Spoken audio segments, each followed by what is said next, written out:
Boa noite. Nosso assunto de hoje é a mobilidade urbana e o transporte público. Os brasileiros tiram da garagem todos os dias quase 40 milhões de automóveis. A frota total inclui também motocicletas, caminhões, ônibus, utilitários e tratores, e já supera 88 milhões de unidades. Os números não são conhecidos de todos, mas com certeza você sabe muito bem o que vamos debater aqui. Diariamente, o brasileiro enfrenta o sufoco nas ruas das grandes cidades e convive também com um transporte público ineficiente e em péssimo estado. O planejamento das cidades, quando há, não privilegia a locomoção a pé ou de bicicleta. Afinal, o trabalho, os serviços públicos, as escolas e os locais de lazer estão longe da casa das pessoas. Estão aqui para debater esse assunto o presidente da Associação Nacional de Transportes Públicos, a ANTP, Ailton Brasiliense Pires, o jornalista do portal Mobiliza Brasil, ou melhor, Mobilize Brasil, Marcos de Souza, especialista em arquitetura e planejamento urbano, e ainda urbanista e professor da Faculdade de Arquitetura e Urbanismo da USP, Cândido Malta Campos Filho. Mas antes de começar a conversar com nossos convidados, vamos ouvir as perguntas daqueles que enfrentam os problemas de ir e vir diariamente. O que fazer para ter um transporte público de qualidade? Você deixaria seu carro por um transporte público eficiente? Terá jeito para o caos urbano nas grandes cidades brasileiras? Vamos ouvir aqui o Ailton. O que você acha dessas perguntas, Ailton? Oportunas. A população sempre sabe quais são os seus problemas. Você vê que eles tocam as questões que devem ser colocadas. A questão, se tem uma solução, tem. Todos nós sabemos. O Cândido está aqui, faz tempo que ele leciona soluções de problemas urbanos. A população tem ideia por onde a coisa deve passar. Portanto, é uma questão de aculturamento. De um lado, a questão social, a sociedade civil organizada, e do outro lado, a nossa classe política, que insiste em que a solução não é necessariamente a óbvia, que é você ter um plano urbano que organiza a cidade, que dê prioridade para o veículo que tem maior capacidade de transporte, que é o transporte público, seja o trem, seja o ônibus, e que organize a cidade de tal forma que viver na cidade seja, antes de tudo, uma coisa prazerosa. O que nós fizemos, pelo menos no século XX, estamos insistindo em continuar agora, é a prioridade total para o automóvel, a não organização da cidade, então você faz com que as pessoas realizem viagens enormes de meia hora, uma hora e meia para se deslocar entre onde ela está para onde ela deseja ir. Isso tudo tem um custo financeiro alto, um custo pessoal muito alto e uma degradação da qualidade da vida urbana. A população sabe o que quer.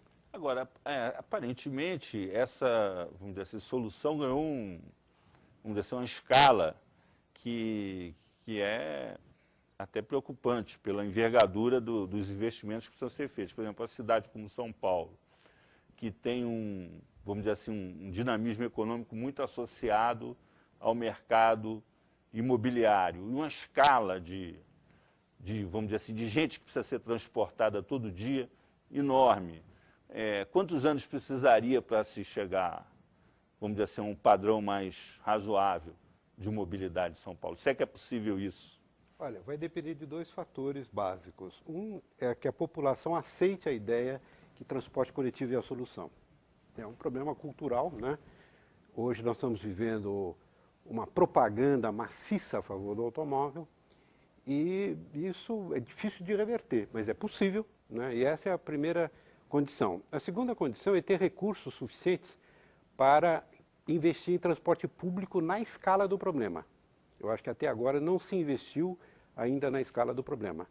Mas para que isso seja equacionado, incluindo a questão que o Ailton já colocou, da distribuição no território das atividades que geram as viagens, né? Você tem que distribuir bem isso, você tem que compatibilizar o sistema de circulação, né, que vai sendo melhorado, com a distribuição das atividades, onde as pessoas moram e onde as pessoas trabalham, têm lazer, cultura, etc. Bom, esse entrosamento é o plano diretor que deve fazer. Mas só para polemizar, por exemplo, você pega uma cidade como São Paulo, cuja reforma urbana daqui a pouco vai fazer, sei lá, 100 anos. As ruas, quer dizer, a infraestrutura da mobilidade urbana são as ruas, que têm uma largura pré-determinada. Isso é uma parte, isso é uma parte. Elas foram, vamos dizer assim, projetadas ou definidas por um padrão de ocupação por metro quadrado muito inferior ao que acontece hoje, porque onde tinha um casarão, onde tinha um sobrado, onde tinha um prédiozinho de 3 andares, hoje estão construindo prédios com 20 andares, 10 andares, e a rua continua da mesma largura. Como é que vai se resolver isso? Por exemplo, ser uma moratória na construção urbana em determinadas regiões que estão não precisa moratória. adensadas. A questão não está no coeficiente de aproveitamento em si mesmo. O coeficiente de aproveitamento é quantas vezes você pode construir, né? A rua sendo estreita, mas você indo a pé até o transporte coletivo numa distância de 400 metros de onde estaria a estação, por exemplo, de metrô, a rua ela comporta muita gente andando a pé. A questão é que se você quer sair nela de carro, essa é a questão. Então, na hora que você põe prédio e associa ele ao automóvel, aí realmente não tem solução. Então você tem que pôr o prédio, mas associar a ele o transporte coletivo. As ruas de São Paulo, embora elas estejam, vamos dizer assim, mais ou menos estáveis, o sistema viário mais ou menos estável, na verdade estão perdendo capacidade de circulação na medida que mais carros entram em circulação nela, em detrimento ou da bicicleta ou do a pé até, e especialmente em detrimento do ônibus e do transporte coletivo. Vamos ouvir o Marcos aqui. Marcos, o que você acha disso? Por exemplo, os carros, quando o Ford estourou, né, com os carros, a ideia era uma família, para cada família um carro. Hoje a coisa funciona assim, para cada pessoa adulta um carro. Como é que resolve isso? Olha, eu queria lembrar que o automóvel, ele seduziu os urbanistas no começo do século XX pela possibilidade que o automóvel dava ao homem de viajar grandes distâncias, enfim, de se repensar a cidade, considerando a possibilidade de se vencer essas grandes distâncias. Mas ninguém nunca imaginou que o automóvel fosse transformar nessa armadilha que praticamente estagnou, impede que as cidades hoje andem. Ele, ao mesmo tempo, ele permitiu essa expansão, permitiu que as pessoas pudessem morar longe e trabalhar longe ao longo dos anos 50, 60 e 70, e na medida que se financiou isso tudo, isso inviabilizou a vida do cotidiano das cidades. O Cândido estava falando, da verdade, o que é o sistema viário das cidades. É uma coisa mais ou menos fixa. Se você pega fotografias do começo do século XX, você vê que são mais ou menos as mesmas ruas que foram sendo expandidas, roubaram-se espaços de calçadas, as calçadas eram mais largas, você tinha arborização. Os canteiros centrais. Então isso desestimula as pessoas de caminharem, desestimula as pessoas de usarem o espaço público, de andarem mesmo. Eu, por exemplo, vou todo dia de metrô ao trabalho, optei por isso há alguns anos, mas eu enfrento todos os dias aquela situação de andar pela rua e ver lixo, ver calçada esburacada e coisa e tal, e virei um chato ali do bairro, porque eu fico cobrando, vou à subprefeitura, vou brigar e tal. Isso na verdade, deveria ser a posição de todo cidadão, todo mundo que vive na cidade deveria ter essa relação mais íntima com o espaço urbano e deveria cobrar mais das suas autoridades. Eu diria que quem caminha vê isso muito claramente. Quem anda de bicicleta também vê, porque você tem a possibilidade de parar, você vê os buracos e tal. O automóvel é quase como um avião, que você trafega pela cidade, quase sobrevoando a cidade, sem enxergar os detalhes daquilo que está acontecendo. E te isola, de alguma maneira, do ruído que está lá fora, da poluição, da poeira. Então, se nós seguirmos nesse caminho, nós teríamos uma cidade com edifícios enclausurados, fechados, e pessoas que viajam dentro de bólidos enclausurados também, e um ambiente externo completamente hostil. Então, eu acho que não é isso que nós desejamos para os nossos filhos, para os nossos netos. Então, o caminho, acho que é buscar frear essa coisa do automóvel e buscar alternativas que existem, mas precisam, vamos dizer, ser potencializadas com mais investimento. Que são os metrôs, os sistemas de VLTs, Agora, você acha que é possível fazer isso só pela conscientização? Ou é preciso haver uma legislação mais, vamos dizer assim, rigorosa com relação a isso? Azenha, deixa eu falar uma coisa para você antes. É provável que nenhum de nós três seja contra o automóvel. Pelo menos eu não sou. Nós somos contra o uso abusivo do automóvel. A economia precisa do automóvel. Ela gera muito mais empregos que qualquer outro. Não é à toa que os ministros de Fazenda fazem o que podem para fazer com que a indústria automobilística cresça, etc. Ela dá enormes retornos financeiros para o governo. Mas não há possibilidade de nós continuarmos nesse desenho de utilização plena do automóvel. O Marcos falou uma coisa agora importante. O automóvel te desliga da cidade, você perde a intimidade da cidade. Aquele buraco da rua é do morador. Qualquer coisa ali do entorno não é com você. E isto não é verdadeiro. Você é um ser fecha urbano. o vidro, liga o ar-condicionado. Exatamente. Você tem que ter intimidade com o lugar onde você está. E não apenas onde você está e onde você chega. Por isso que as calçadas não são plano de governo de nenhum prefeito. Nenhuma cidade brasileira tem a preocupação de fazer calçadas, que é a coisa mais elementar que existe. Há poucos dias aqui em São Paulo, um jornal de São Paulo estava mostrando os custos de acidentes de trânsito e de pessoas que caem em calçadas. É uma barbárie o cidadão não cuidar da sua. Agora, uma barbárie maior é os prefeitos não cuidarem das calçadas. Eles cuidam do pavimento onde anda o veículo, mas não cuidam do pavimento onde anda o cidadão. E o Código de Trânsito, esse que está aí, é de parede a parede. É calçada, a parte carroçável é outra calçada. Só que os prefeitos fazem de conta que não é com eles. Então nós temos um problema social e cultural muito grande. O nosso problema não é ter lei. Você tem uma lei, mas como Mas a responsabilidade da calçada não é conveniência do proprietário, do prefeitos, comerciante, por conveniência do código dos de prefeitos, postura das cidades? por pura conveniência. Quanto custa um metro quadrado de pavimento que você coloca o automóvel? X. Quanto custa um metro quadrado do pavimento da calçada do cidadão? Provavelmente 1000 vezes menos. Você incorporar na pavimentação da rua a calçada não aumentaria nada em termos de custo, mas a cultura não permite. Então, nosso maior problema é a mudança cultural, de valores, de comportamento. A calçada não faz parte do meu pensamento. Eu quero andar de carro e não pode ter buraco. Se tiver, o prefeito é capaz de perder a eleição.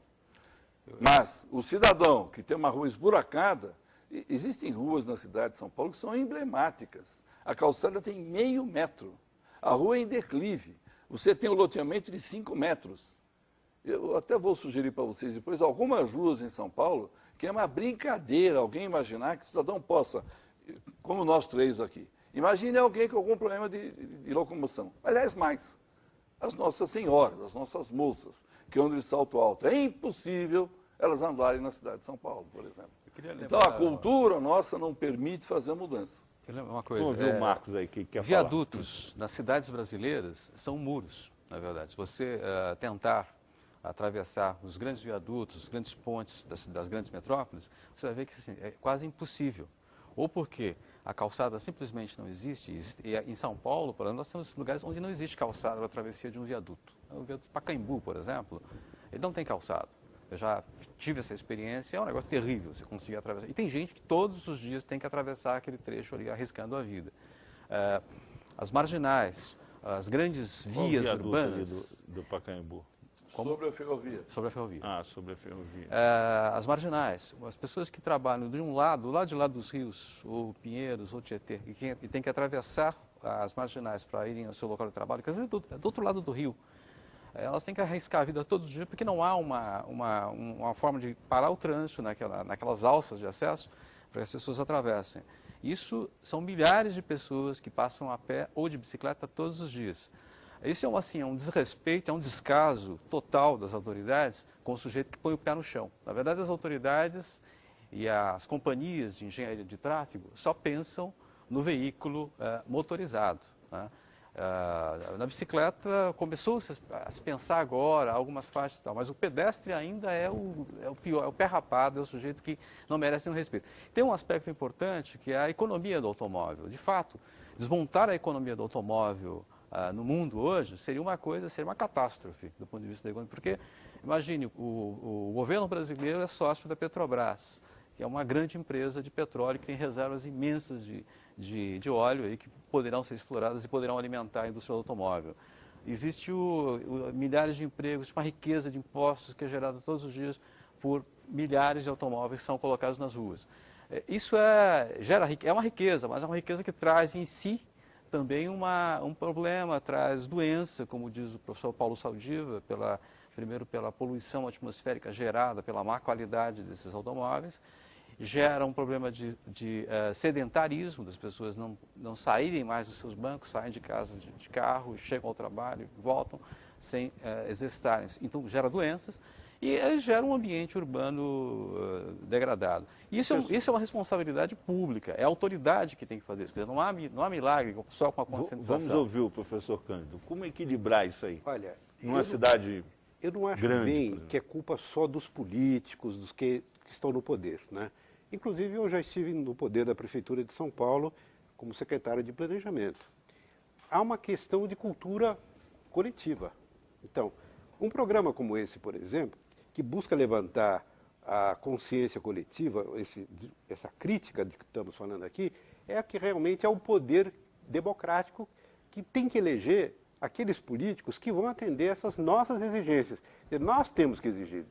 Os que estão nos ouvindo têm que se juntar a essa crítica que estamos aqui fazendo para eleger bem, né, deputados, vereadores, governadores, prefeitos, assim por diante. Então, temos que criar essa consciência coletiva. Eu quero elogiar aqui a TV Brasil por nos dar essa oportunidade, mas reclamar ao mesmo tempo que outras mídias teriam que nos dar esse espaço, não a nós, só nós três aqui, mas aqueles que defendem essa ideia para transformar essa cultura brasileira. Professor, nós vamos fazer um intervalo, voltamos daqui a pouco com 3-1. Voltamos com o 3-1, que hoje debate a mobilidade urbana e o transporte público. Outro assunto que vamos tratar é a inclusão daqueles que têm algum tipo de restrição motora. Aí então, ir e vir é tarefa ainda mais difícil. O último censo revelou, por exemplo, que quase 15% da população brasileira tem alguma dificuldade de mobilidade. Mas um bom exemplo de cidade que se prepara para atender a esses cidadãos é o Diadema, na Grande São Paulo, como mostra a reportagem de Mariana Armentano. Para quem tem algum tipo de restrição motora, se locomover pelas calçadas e ruas não é tarefa fácil. Para usar o transporte público, então, Gilvanete enfrenta muitas dificuldades. É complicado, porque a pessoa tinha que me pegar no colo, subir na cadeia, subir até o ônibus. Quase 15% da população brasileira tem algum problema de mobilidade, segundo o último censo. Para facilitar a vida das pessoas com deficiência, uma lei federal estipula que até 2014, 100% das frotas de ônibus do país devem ser adaptadas. No município de Diadema, na Grande São Paulo, onde vivem 386 mil pessoas, toda a frota de ônibus está sendo substituída. Nos veículos novos, um tipo de elevador foi implantado para permitir que os cadeirantes utilizem o transporte com mais facilidade. Com a mudança, dona Gilvanete já se sente mais respeitada como cidadã, sem falar na independência. Eu me sinto uma pessoa comum, como qualquer uma outra que tem o mesmo direito de ir e vir. Ayrton Brasiliense, a Associação Brasileira de Transporte Público tem acompanhado a implantação dessa legislação que obriga as cidades a terem serviços para atender as pessoas com dificuldade de mobilidade? Bem, a UNTP ela existe há 34 anos. Nesse período todo, uma das nossas preocupações sempre foi a priorização do transporte público, obviamente tratada dentro de um projeto urbano, e a inclusão das pessoas.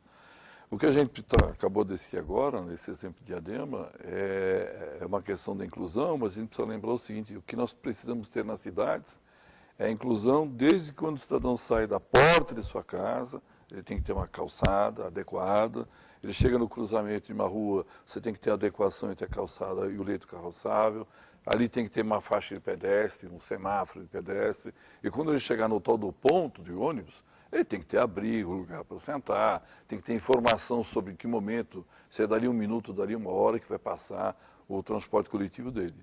Ou seja, a inclusão é desde quando ele sai de casa até onde ele chega no seu destino final. Isso que a gente tem que prever e imaginar que nós vamos, em função da nossa cultura atual, levar algum tempo para que a gente possa ter isso praticamente proposto em todas as cidades brasileiras, já que nós temos uma população de quase 30 milhões de pessoas com qualquer ou com algum tipo de deficiência. Marcos, o Mobilize Brasil é um site criado para reunir experiências positivas, soluções com relação a essa questão de mobilidade urbana. Além de Diadema, que cidades você citaria como uma referência para essa questão? Bom, eu queria lembrar primeiro que o Mobilize foi criado por um jovem, o Rick Ribeiro, que é um administrador público, que é um cadeirante, que vive nessa situação de dificuldade de acesso. Então, uma das questões centrais do Mobilize é justamente buscar experiências, estimular melhorias na acessibilidade das calçadas, nos sistemas de transporte e tal. O exemplo de Diadema, que foi mostrado aí, na verdade, ele se repete em várias outras cidades brasileiras. Nós fizemos um estudo o ano passado que mostrou que existe praticamente hoje no Brasil 50% da frota de ônibus, ela está dotada de algum tipo de sistema que permite o acesso de cadeirantes. O problema... Bom, há algumas cidades que não têm nada, evidentemente. Algumas capitais, inclusive, que têm quase nada. E algumas capitais que têm praticamente toda a frota adaptada. É o caso de Curitiba. São Paulo, acho que tem alguma coisa como 60% da frota adaptada. O problema é que você tem que ter um treinamento daquele funcionário que vai operar aquele dispositivo.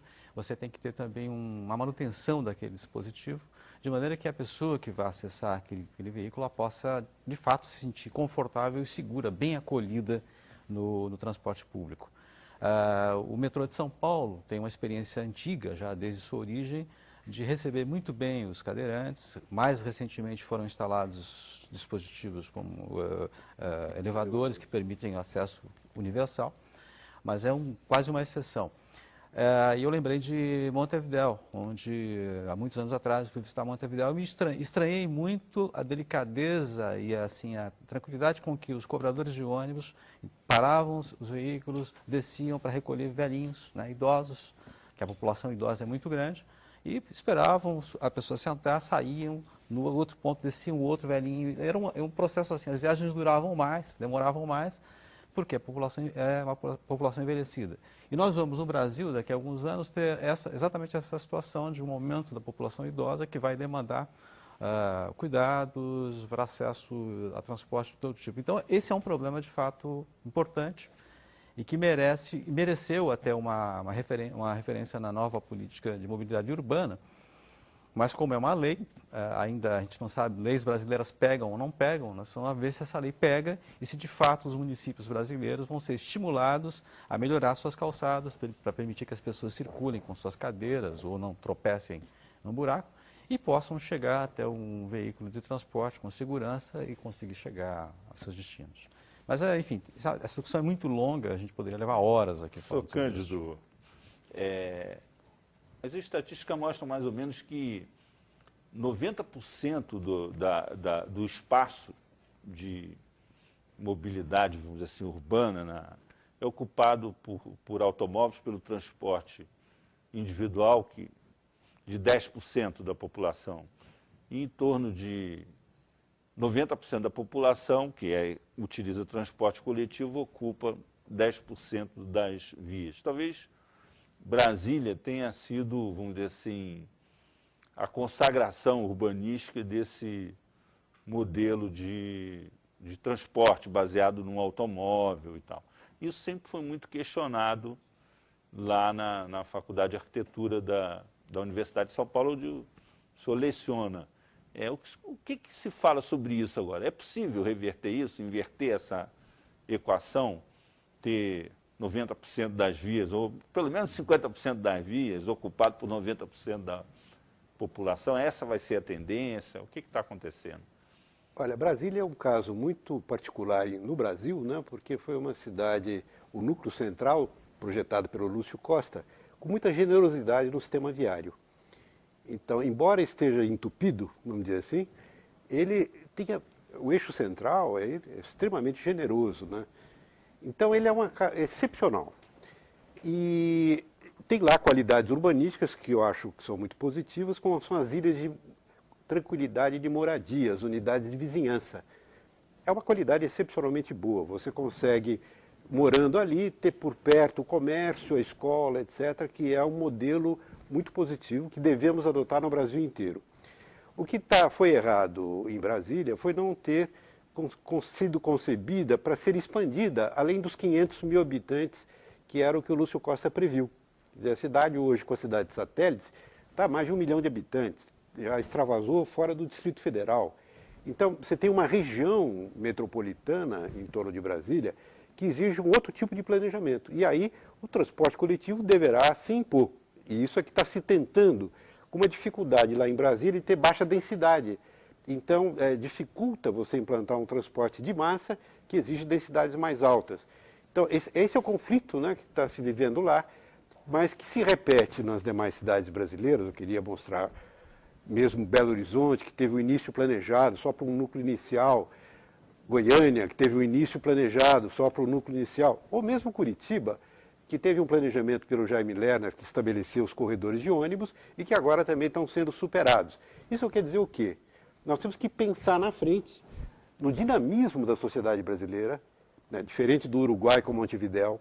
Ainda temos um grande dinamismo de crescimento urbano, que exige um pensamento de longo prazo. E eu vejo os planos diretores sendo feitos com 10 anos apenas de prazo.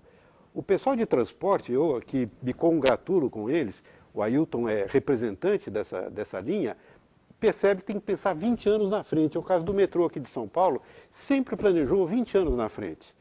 Então, temos que mudar isso, temos que os planos diretores da cidade pensarem em longo prazo, 20 anos pelo menos. É o prazo para solucionar.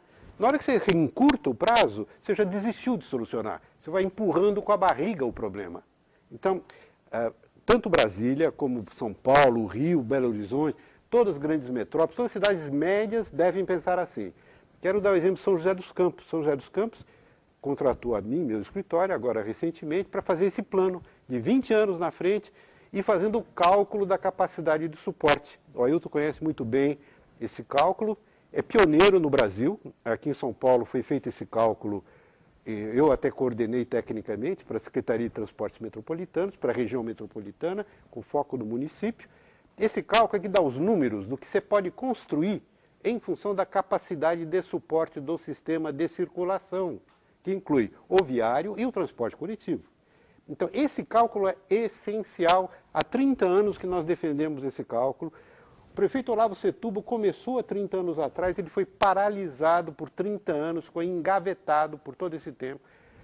O governador Alckmin, de quando Serra era prefeito, retomaram esse cálculo para São Paulo. Eu coordenei, fizemos um primeiro cálculo pioneiro. Ele está sendo agora refeito, atualizado, em função de novas linhas de metrô, em função da nova pesquisa OD de 2007, que não pudemos usar. Então, isso está sendo feito para São Paulo. E São José dos Campos agora sai com isso pioneiro. Agora, só terminando, Brasília deve fazer isso para equacionar toda essa questão.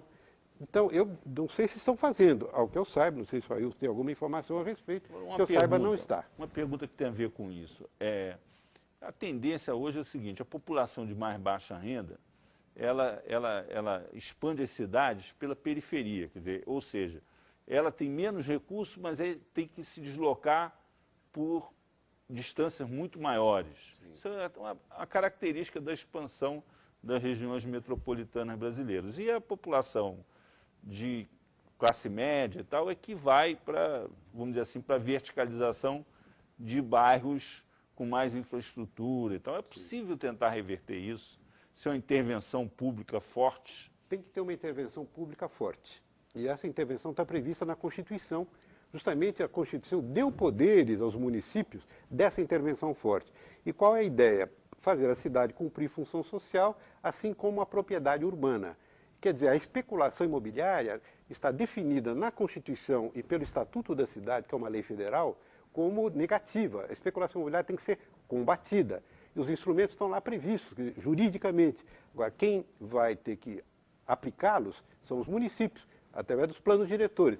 Aí os planos diretores hoje são filosóficos. Em vez de eles serem planos concretos, reais, que definem densidade, o sistema de transporte coerente, e tem uma política habitacional adequada, porque sem a política habitacional adequada, continuam existindo os vazios urbanos, que são áreas retidas para especulação, e a cidade então se expande mais ainda, porque os vazios urbanos levantam o preço do solo. Veja o que aconteceu nos últimos 2 anos no Brasil.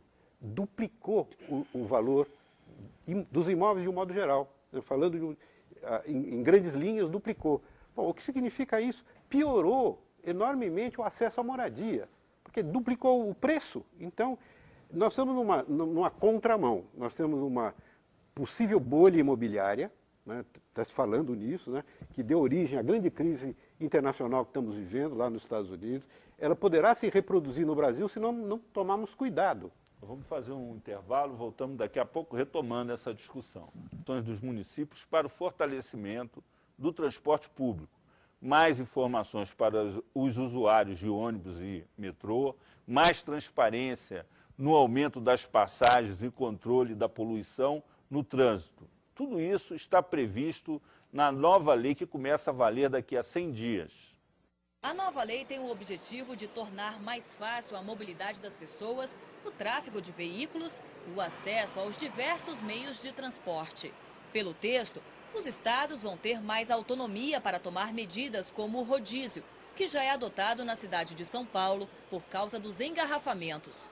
Os estados também podem criar faixas exclusivas para ônibus e implantar a estrutura para outros tipos de transporte, como o metrô e o veículo leve sob trilhos. A emissão de poluentes deve ser controlada em locais e horários determinados pelos governos estaduais. Eles podem até restringir o acesso a vias com índices críticos de poluição. Um alívio para quem passa horas em pontos de ônibus ou rodoviárias. Quando eu chego em casa, as roupas ficam fedendo, eu sinto um mau cheiro. Os usuários do transporte público também serão beneficiados. Os passageiros devem ser informados nos pontos de embarque e desembarque sobre os itinerários, horários, tarifas e sobre a integração das linhas de ônibus, metrôs e trens.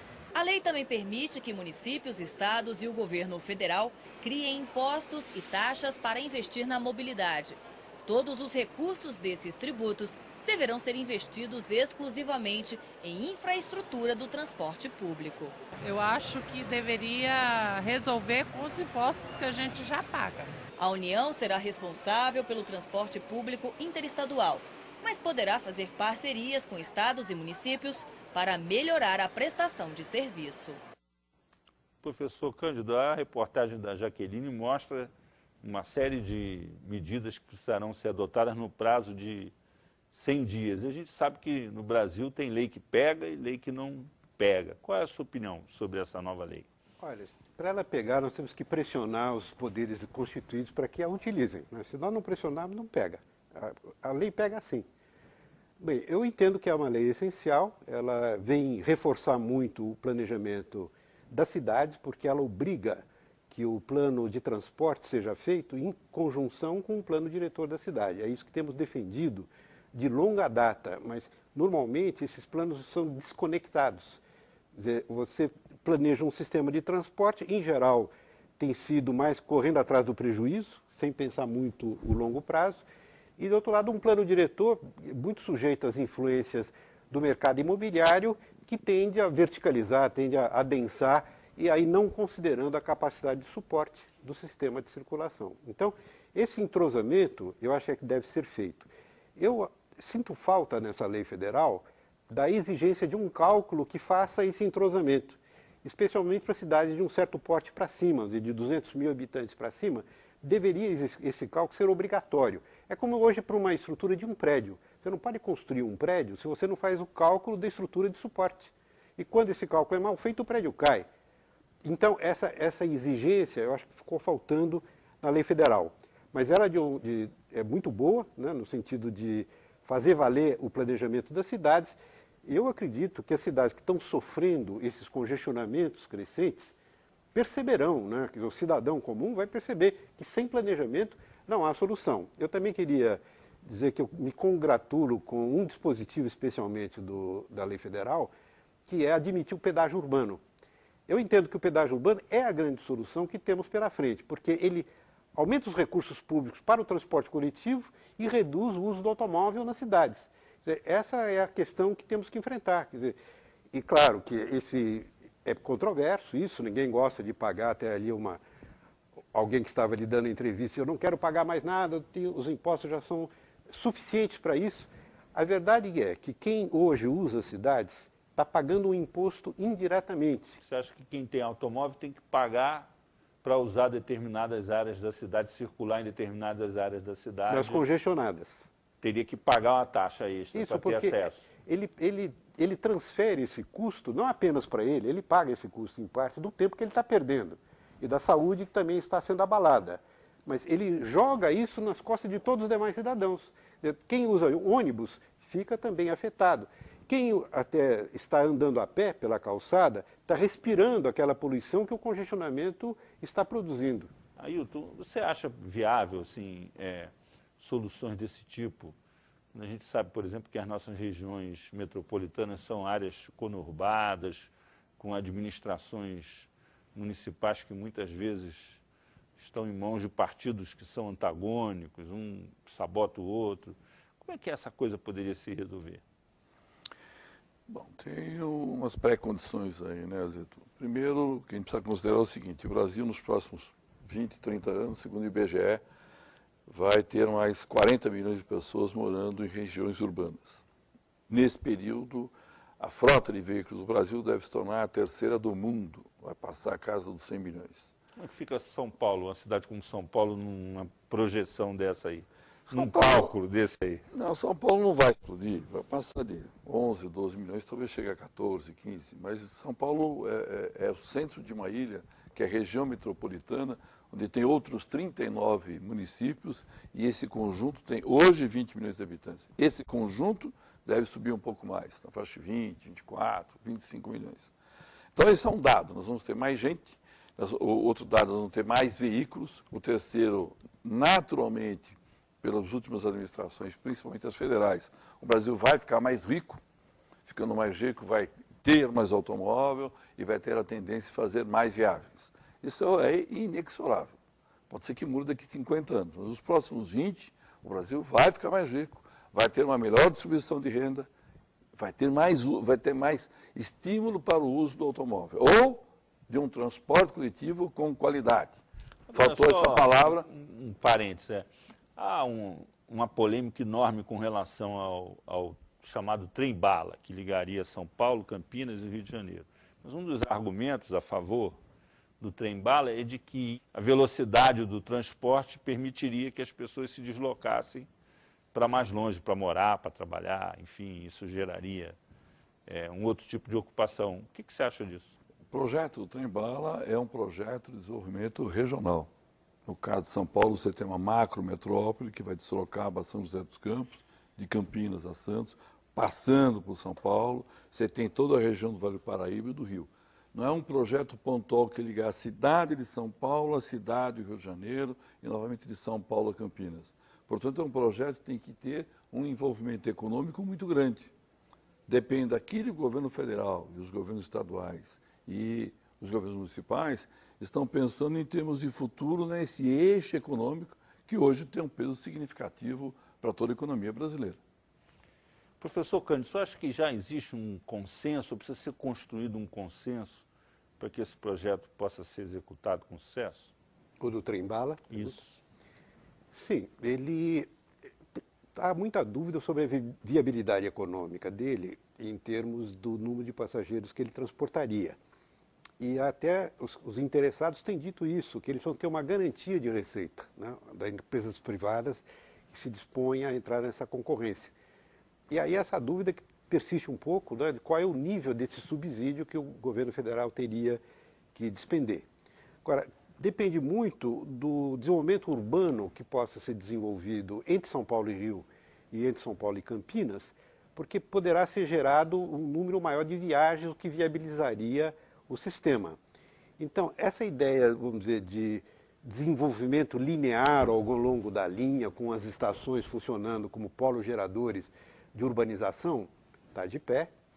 São José dos Campos é uma cidade que eu tenho contribuído lá com o planejamento, está pensando nisso, uma nova centralidade. Aí tem uma dúvida se fica junto do Centro Velho de São José ou fica justamente numa região onde o novo centro poderia ser implantado, gerando problemas internos de deslocamento. Então, tudo isso tem que ser pensado de forma conjugada e pode ser que isso tudo declanche um novo processo de urbanização não tão concentrado apenas nesses grandes centros como são as regiões metropolitanas do Rio e São Paulo.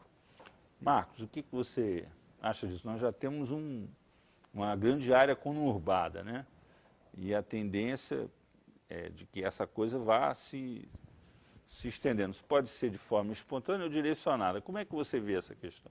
Bom, o Brasil hoje, não só o Brasil, a América Latina toda vive um processo de urbanização muito forte. Você tem um esvaziamento muito forte do interior, né, do campo, e um crescimento, na verdade, de uma expansão, um inchamento das cidades. Eu falo Brasil inteiro mesmo. Se você for para o Nordeste, interior do Nordeste, às 6 horas da tarde, você vai encontrar congestionamentos em qualquer cidadezinha do interior. Assim, vai durar meia hora, mas tem congestionamentos, porque já o automóvel e a motocicleta substituíram os jegues, os veículos a tração animal. Então, o grande barato desse momento é a cidade. Todo mundo quer morar na cidade, porque a cidade tem cultura, a cidade tem cinema, tem, enfim, tem assistência médica. Então, todo brasileiro vai morar na cidade. E esse é o desafio. A questão do trem-bala, ela é importante porque ela cai numa região que já é uma grande cidade. Você pegar, como lembrou o Ailton, de Sorocaba, Campinas, Santos, São José dos Campos, isso é praticamente uma malha urbana quase contínua, com pequenos espaços, cheio de indústrias, cheio de áreas de serviço, de tecnologia e tal. E mais adiante, se você seguir pelo Vale do Paraíba em direção ao Rio de Janeiro, você tem outros pontos de atração, de industrialização importantes, que também poderão, vamos dizer assim, potencializar esse processo de urbanização. Então, é uma área assim, estratégica para o país.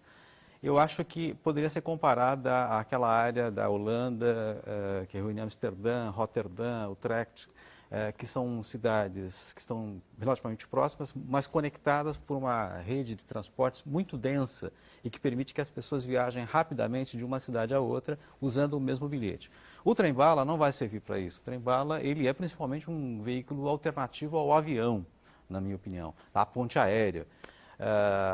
O que eu acho é que para esse tipo de troca rápida, de viagem rápida para serviço ou para lazer, deveria haver outros sistemas de transporte, outros trens de velocidade média, que poderiam sim, aí sim potencializar essa circulação de mercadorias, de serviços por entre essas cidades dessa região conurbada.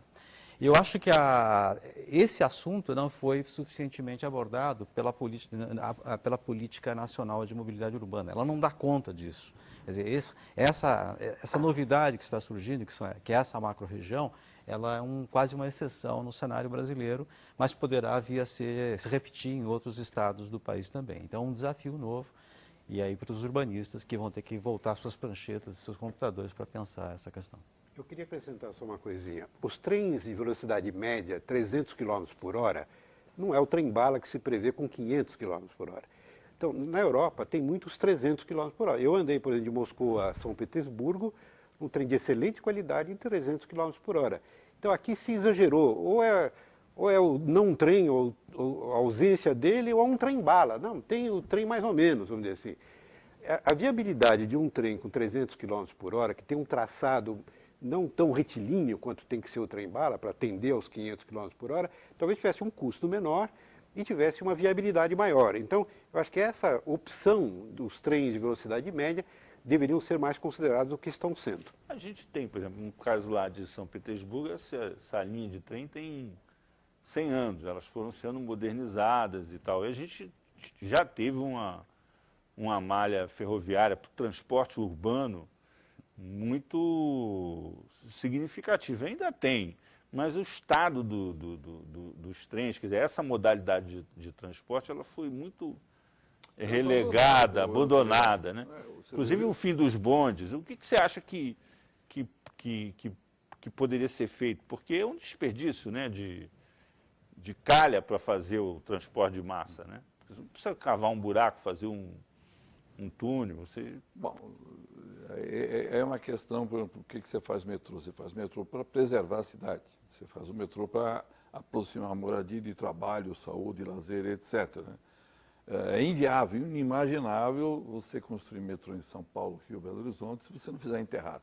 Sim, mas eu estou falando vamos dizer assim, das velhas linhas de trem que ainda existem, que estão sendo utilizadas e que são um transporte precário, de péssima qualidade.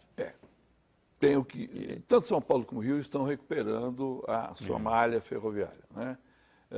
São Paulo, do começo do século XX até meados, o entorno ferroviário era altamente valorizado. A grande maioria das indústrias de São Paulo, os grandes almoxarifados e as moradias se localizavam próximos da ferrovia. Acontece que mudou a planta industrial. Aquela planta morreu. Aquela fábrica de 3.000, 4.000 funcionários não tem mais.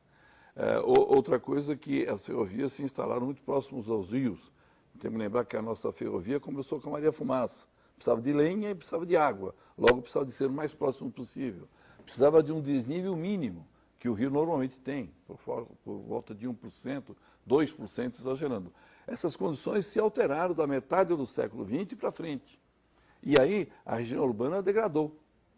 O que cabe hoje às cidades que ainda têm linhas férreas é os prefeitos fazerem planos urbanos, planos diretores de requalificação desse entorno.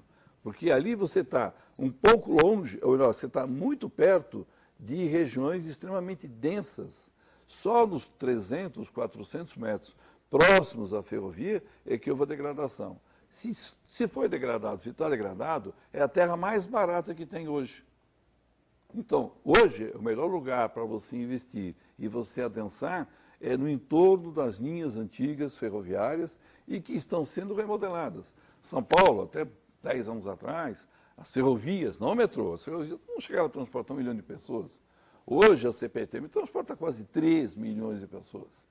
Por quê? Porque está havendo um investimento no veículo e as prefeituras ainda não estão fazendo, mas a população está começando a verificar que é fundamental morar perto do sistema de transporte. Ou melhor, morar perto e trabalhar perto, porque aí você tem a viagem sendo atendida pelo tempo mínimo de deslocamento.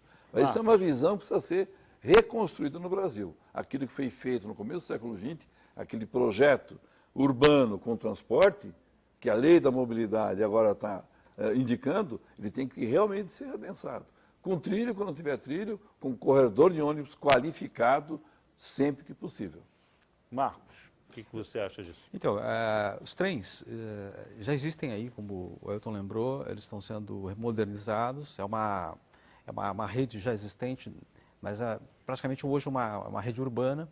Essa rede urbana, na verdade, tem uma característica de metrô já. Na verdade, você tem cidades no mundo em que você sai do metrô e entra na linha férrea para outra cidade sem notar sem mudar de transporte. Assim, exatamente. Então, eu acho que o caminho é um pouco esse, quer dizer, você ter essa conexão e esse compartilhamento das vias de metrô com as vias de trens, transformando-se num único sistema que permita viagens rápidas. Isso já está sendo notado pelo mercado imobiliário, que hoje, enfim, luta para conquistar seus terrenos ali no entorno das linhas férreas, porque, de fato, é uma reserva de terrenos que sobrou para a cidade, que poderia ser usado para outras finalidades, como parques também, mas que está sendo usado para desenvolvimento de empreendimentos imobiliários. Eu não sei se isso é correto ou não, é uma discussão até para cidadãos e para urbanistas. Cândido, para encerrar aí, que o nosso tempo está já no finalzinho, o que o senhor acha? Acha que é possível aproveitar esses antigos ramais ferroviários? Muitos deles eram, inclusive, para atender áreas agrícolas que foram loteadas e hoje são áreas completamente urbanizadas. Há 40 anos atrás, eu fiz minha tese de doutoramento na USP, que é exatamente essa ideia. Essa ideia de reaproveitar as ferrovias com metrô de superfície, que é muito mais barato que o subterrâneo, é uma ideia meio óbvia, mas ela só agora está sendo posta em prática. Então, a pergunta que fica no ar é: por que esperar 40 anos para pôr essa ideia que já tivemos, né, na universidade, foi publicado na época, nos grandes jornais? Eu entendo que aí tem interesse das empreiteiras que preferem fazer obras subterrâneas. E quando a obra de superfície não interessa tanto a elas. Então isso foi sendo postergado, e vamos dizer, de uns 10, 15 anos para cá, que começou a se melhorar os antigos subúrbios, transformando em metrô, que eu acho ótimo. Estamos atrasados nisso, mas muito bom que isso seja feito agora. E agora tem as operações urbanas, que estão sendo previstas aqui em São Paulo, como um instrumento de juntar, de um lado, o projeto urbano com a capacidade de suporte dessa região. O Rio de Janeiro, a expansão urbana do Rio de Janeiro se deu à margem das ferrovias, da Central do Brasil e da Leopoldina. E por isso, então, tem uma espécie de reserva diária que hoje é possível utilizar. Mas eu quero dizer que eu sou totalmente contrário ao enterramento dessas linhas como a prefeitura está propondo. É um absurdo, porque você vai transformar uma linha de superfície, que é muito barata, numa linha super cara que é subterrânea, e vai abandonar a que já existe, de linha de superfície, e enterrá-la. Isso vai custar, aqui em São Paulo, entre o Brás e a Lapa, que são 12 quilômetros de enterramento da linha que já existe, 1 bilhão e 200 milhões de dólares. Por que isso? Deixa na superfície, a cidade se desenvolve no entorno, como tem no primeiro mundo. Mostro lá em Palo Alto, na Califórnia, em São Francisco, a ligação do centro lá da cidade de Palo Alto, que é onde a informática se desenvolveu, é toda de superfície ligando com o centro de São Francisco. Então, não é preciso enterrar, é um absurdo fazer isso, porque joga fora justamente uma possibilidade que é de termos um metrô barato. Bom, o nosso tempo acabou, chegamos ao final do programa, agradecemos a presença do Ailton Brasiliense Pires, presidente da Associação Nacional de Transportes Públicos, do Marcos de Souza, jornalista e colaborador do portal Mobilize Brasil, especializado em mobilidade urbana, e do professor da Faculdade de Arquitetura e Urbanismo da Universidade de São Paulo, Cândido Malta Campos Filho. Mande suas sugestões para o e-mail 3a1@tvbrasil.org.br e até a próxima quarta-feira com mais um 3 a 1 aqui na TV Brasil. Até lá!